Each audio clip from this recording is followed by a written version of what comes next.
برادران محترم از اینجا حرکت کردیم میریم طرف پغمان بخیر. در وسط راه در قرغه یکی میکنیم بخیر، یک ریس میکنیم رکس از قرغه یک دیدار کنیم، از چی یک دیدار کنیم. متوجه یک ویدیو بگی اینه میگیم از اینجا میریم به اینجا. ویدیو را ببین جایش هم بگی قسمت ها را بگی، شفاخانه را بگی، شفاخانه ملی و تخصصی پلیس را بگی.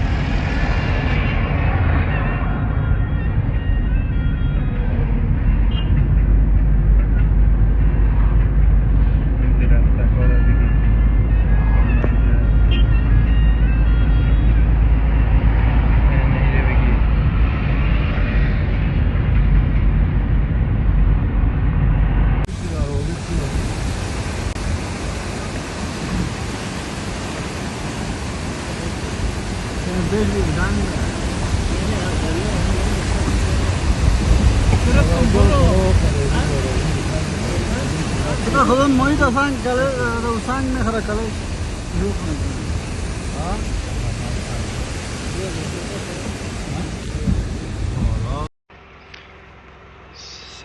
سلام هموطنای عزیز، امید که جور و صحتمند باشین.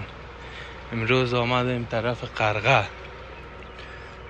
قرغه آمدیم که براتون از این فضای قرغه، از این طبیعت قرغه یک ویدیو براتون تهیه کنیم و ببینین و چی کنین که وطن ما به چی طبیعت های داره.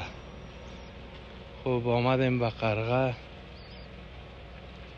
سعی کنین چی یک طبیعتی است. هوا سرد در این وقت گرمی. خب پیش میریم یک کمک.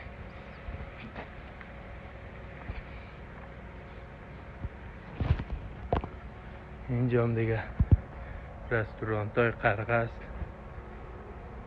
رستوران جور کردن در داخل بند قرغه.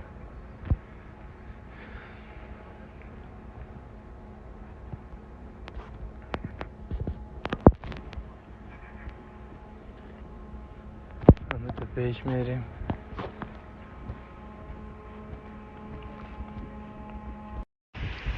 دوستای عزیز، رسیدیم به دره آخر پغمان.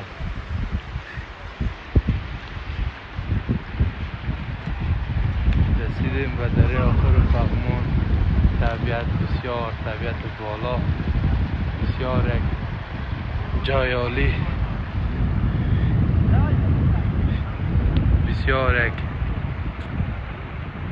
جای خوبه برای تفریح. دوستایی که شوق آمدن به تفریح را داره اینجا بسیار برشون عالی و بسیار خوب است. دوستای عزیز، دیگه تا ویدیوی بعدی خداحافظ و نگهدارتون باشه. ویدیوی بعدی در خدمتتون هست.